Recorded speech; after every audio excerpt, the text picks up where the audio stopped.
Monti, and I have worked for quite a few years in just helping people launch and grow their businesses. So I do that a couple of ways.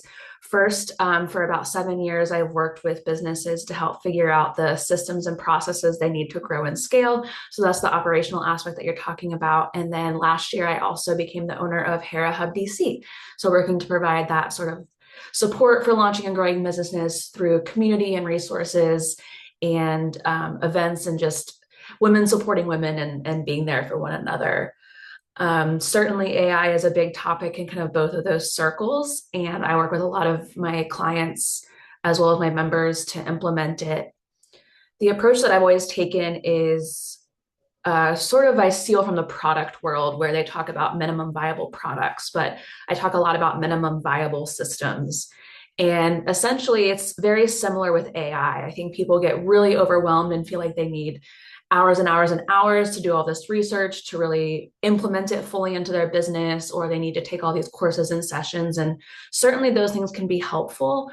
But I think the best place to start is just to find like small ways to implement it. So every time you do a process that you're going to repeat again, or you think, hey, this is something that kind of gets in the way, or I'm really annoyed that I have to do this thing over and over every Monday. How can I figure out a way to maybe make this a little more systematized or automated, or how can I have AI do this for me? And so it's just finding those simple ways to start just being thoughtful about like, hey, I'm already doing this, or hey, like just taking that like 2 seconds to pause and think about how AI might be able to help you do it easier. Because again, certainly you can spend a lot of time like learning and taking courses and getting prompts, but I think the biggest thing is just starting to build it little bit by little bit. And as you make those things a little bit easier, like every time you do it, it's going to be shorter than it took class time to do it. And then eventually it'll be kind of fully automated, or AI is going to be able to handle, 80 to 90% of a task for you. Nice, nice. And I love the word that you said, minimal viable system. I love it. I'm definitely stealing that for you. Please You do. mentioned you mentioned also about starting small and seeing on your day-to-day what tasks you are making repeatable all the time. And nowadays, I feel like everyone wants to like just start and automate everything in their business, and they just want to do everything, every little thing. How you identified what's the right thing to start in your business in regards to automation?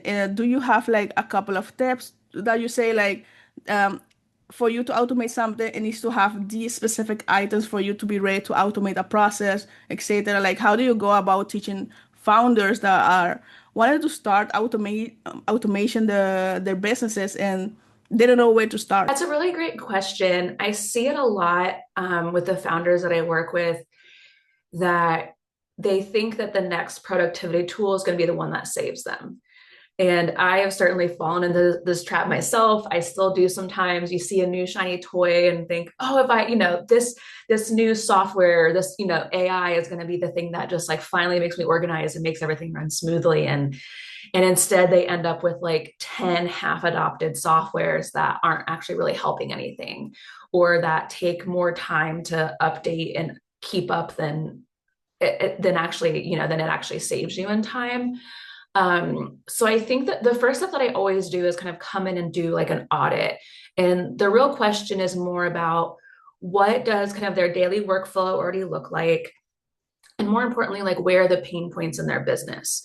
So figuring out what's actually holding things up. And a lot of times it's the founder themselves. And many of them will admit this, that like, okay, we're not able to scale because all this knowledge like lives in my head, or I try to delegate things but I have more context on this than they do, and it's not really they don't really take the time to think through, how do I like start to get that stuff out of my head and onto paper, or just into other people or into a system. And so that's usually the biggest area that I have to start with, and it's often the hardest piece to solve for. But it's just sort of building that muscle with them of like, okay, like I'm working with a client now, and this has been a challenge for them. And there's only two people on the team currently, but they do hope to expand in the future. And so starting to figure out, okay, instead of just defaulting to having the founder do this task whenever they feel like there's context he has that she doesn't have, um, instead, like take that extra, like, or really it's about the same amount of time, but she kind of flags it for him. He provides a voice note, types up notes, or whatever it is, the easiest way to just dump that information and give it back to her so then she can do that task. And now she has the context, because then now anytime she works with that client in the future, okay, I already have that context moving forward. Rather than, again, if she had just passed it back off to him, then she's not learning, getting that context and able to improve it for the next time. So I think that a lot of times it's interesting. Again, people think that software or some sort of tool is going to be the kind of the thing that fixes everything. But in reality, it's like the human processes. It's the knowledge transfer, the knowledge sharing. And so a lot of times, like maybe we try to figure out like a software solution or an AI solution. And sometimes it's just a matter of like human behaviors. Like maybe it really is you just need to CC someone on an email more often, or, like, or do a voice note when something comes up. And so I think it's kind of finding that balance of like, when can AI and software make something easier and more automated and really grow the business versus when does it just need to be a behavior change? So just to make a quick recap of what you talked about, you said daily workflows. So what to think about automation, what are the pain points, what's holding like the founder back, delegating, which for me is, oh my gosh, such a big thing, such a big pain point. But what you mentioned is true, like dumping that information as quick as possible. Like a voice note is super helpful, or a video even. I think would be ideal for people just to have it on record and later on document it more professionally. But just starting like dumping that information, and I love what you said about knowledge sharing as well, which is I think in my opinion, something that not a lot of business take into consideration about sharing their information knowledge, like their company information and their processes and how they work. I always tell people like, what would you do if an employee quits out of nowhere and he has been in the company for 10 years and you haven't documented that? But Yeah. how do you build those habits into the company? Because you talked about human behavior. So when you're working with a company and implementing those workflows and things, like how do you change those human behaviors? It's not always successful. I mean, I've certainly had clients where we made all these changes and they maybe decided, okay, like we think we're done, or like the engagement's ended, and I've watched them kind of go back into all the bad habits, and it's really unfortunate to watch. When especially when there's nothing you feel like you can do about it. But I think a lot of it is building systems around it. So like a lot of times I'll end up working with clients for a bit longer than just kind of like a one-off project, because it takes time, right? Like, so if I come in and I help with like a business development system, so tracking your leads and making sure you know when to follow up with people, and part of that is like, okay, we need to meet every week to go through all of your leads and to make sure like who's followed up with who and like actually documenting it. And so it might take a few months of like just having that meeting every week. And then eventually it's like, okay, now they're ready to have that meeting on their own because they trust that they're going to have it because it's become a habit. But for a while, it takes me being there as like just a forcing function to make them do it. So it's definitely not an easy thing. And it's not, there's no like one size fits all, but it's just a matter of like, and again, this is where kind of the minimum viable piece comes in. Like, what is the simplest form of the system that's going to actually help you achieve your goal and do the thing you want it to do, but that you're actually going to keep up with? Because again, it's like if there's so much documentation or like data entry that you have to do with this system, like you're not going to keep up with that. And this is something like I've run into with myself a lot, is like I love systems and I love databases and tracking, and I can see how helpful they're going to be. But I also have ADHD and I don't like running and maintaining systems. I like building them. And so like I even like struggle. It's like I have all these systems that I've abandoned over the years. And this is where I'm finding that AI does make things so much easier because all of these like databases that maybe I found helpful in the past, I've gone back to because Claude updates them for me now. And so the cost of like maintaining these systems and databases or trackers or whatever it is so much lighter now because I don't have to go in and update it. I just tell Claude to, and it'll go into my Notion and find the right database and update it. And so like even with personal stuff, like my like health and medical ones are ones that have been really helpful the last few months. And it's really nice to be able to like go to a doctor's appointment and then just like brain dump into Claude and then it finds the right databases to update. And then next time I need to go to the doctor, it just pulls all those notes for me and then puts together a one pager that I can take to the doctor with me.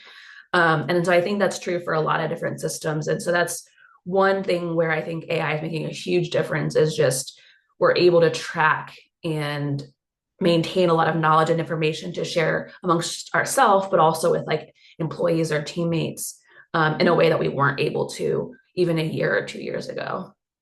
Yeah, yeah. Definitely agree with you with that. And you mentioned something really special about one size doesn't fit all, which I 100% believe in. I also use Notion, but I typically tell people sometimes that maybe that tool might not be right for you because you're doing something else. And I think it's really difficult for to find like the right tool that works for your company. And coming back to that, like let's say you have implemented a system or work with a client, and how you measure that success, like on what are tips that you give founders that to check like if what the system that they're using is actually um, they are taking like value out of it and actually being productive in a way, because some people and this is kind of true around Notion. There's like a aspect like making your dashboard as pretty as possible with all those little images, GIFs, and stuff like that. And people get lost in that, that they forget to actually work in the system itself. So, Yeah. what are the things that you could tell us, like tips on how to avoid that, and actually find a way to like um, review or ask yourself, is this system that I built or the implementation that um, someone has helped me is really working for my company or not? Yeah, it's a great question. I think, and we even saw this when like bullet journaling was really popular. It's like you can have like all these different colored pens and people made it really pretty. And it's like, it's again, it's more work to keep up with it than it actually helps you with, I think is a big sign. I think the biggest indicators of success are like, if months or, years have gone by and the client is still using the system we set up, like that's a huge sign of success to me that it's actually working, because they wouldn't be continuing to use it if it wasn't providing value in some way. And then I think the other piece is just against their goals. And because like, systems aren't created just for themselves, like they're created in service of a goal. And so it's always important, like when you're designing systems, to make sure that you keep that goal in mind. But again, it's like, okay, if it's a business development system, like if they're actually, oh, I'm following up with leads more, I'm able to get back to them more quickly, it's landing more deals for us, or I've stayed in touch with so many more people and like that ended up leading to this project that we weren't expecting. I think those are big signs of success. There was like one startup that came to mind that I worked with a number of years ago, and the he ended up like having to get rid of the company. Basically, it didn't really take off, and he didn't really sell it. But we got beers a couple years after I worked with him, and he talked about how he felt really good about letting the company go because he felt like he had tried everything. Like, and what I had worked with him on was fundraising. So it was just like basically a tracker of like all the different VCs he was reaching out to and follow-up emails and templates and like this whole system for just really trying to raise the money. But he felt like he hadn't left any stone unturned. Like he really gave it his all and it just didn't work. And that was really encouraging to hear that he still felt really good about it. And so like I would also count that as a success because like the system is what enabled that to be true. That's powerful. Yeah, yeah, yeah. Knowing like just when to let go is much better than to like just staying on it for such a long time. Great. I want to touch back on something that you mentioned before about simplicity and how do you balance that with having something that's functional at the beginning? Because you mentioned like you should start small and then incrementally increase as the company goes. But how you find that balance into like simplicity and going all out in the systems that you build for your clients? It's definitely a balance that sometimes I don't get perfectly. Like with one of the clients I'm working with now, we were working on all these like AI prompts and things to try to automate some of their business development and it ended up just kind of being too much. And so we had to kind of dial it back. And so I think, it's never a perfect question, but like I think that's part of the fun part of working with clients is you kind of you're not going to get it right the first time. Most of the time you kind of have to like, we're going to try this. Okay, now that you're actually in it, we need to tweak it a bit more. But I think this is also where kind of that initial like audit part of the process comes in. So like really taking the time to figure out like what are the client's goals, what are they working towards, how do they currently work with each other, what systems are they currently using, and really trying to operate within that as much as possible. Because like if you go into a client and it's like they've tried six different task lists, digital task lists, but they always keep defaulting back to pen and paper, like me telling them a different task tracker to use is like not going to be the answer. And so it's figuring out like, okay, like if you do need to use pen and paper, like how do we make that still scalable? Or, can we find like maybe a really simple task tracker that's like closer to pen and paper, like at least as simple that you're actually going to use.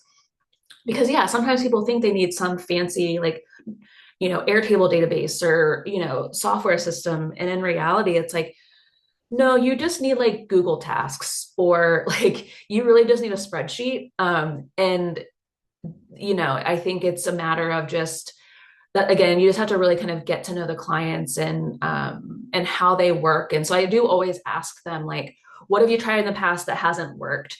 Is there anything that you have tried that you've actually stuck with for a long period of time?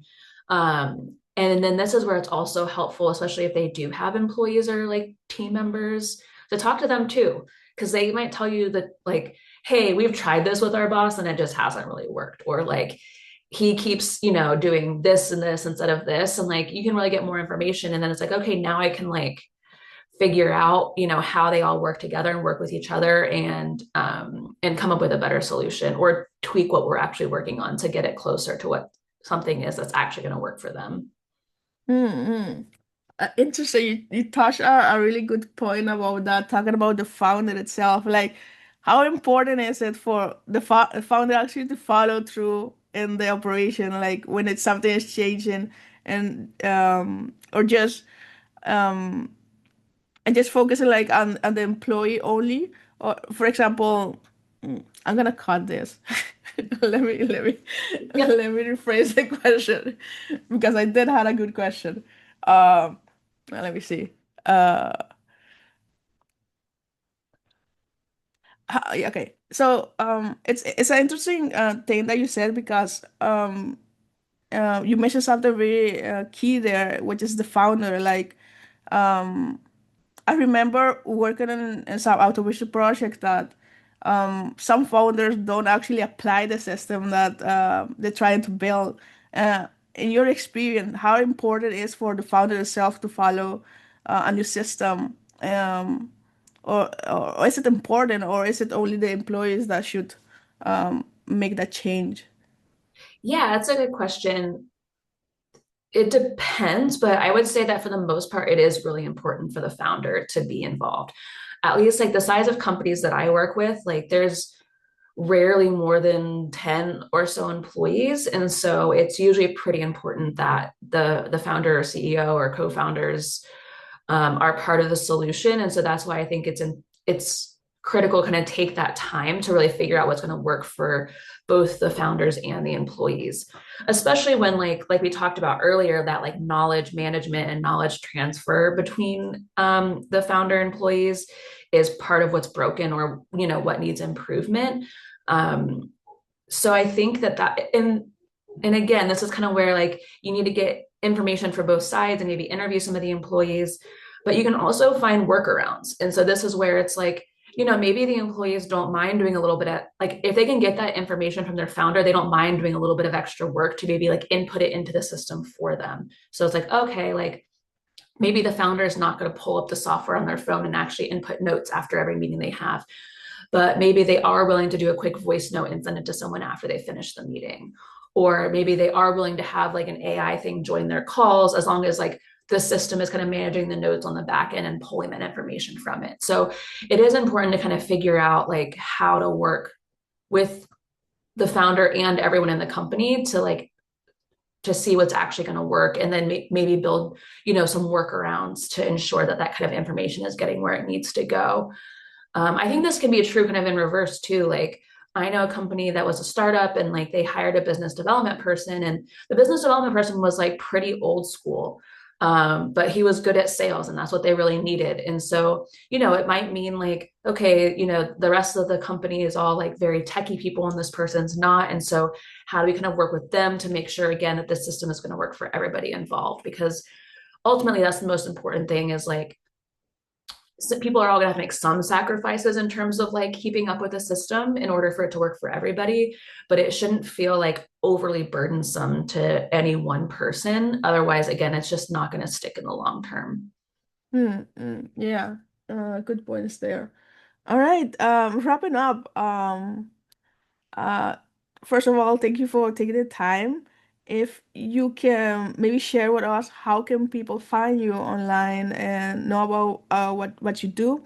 And my last question is like, now that AI is being more implemented in operation, like, how do you see that in the future, on a day to day?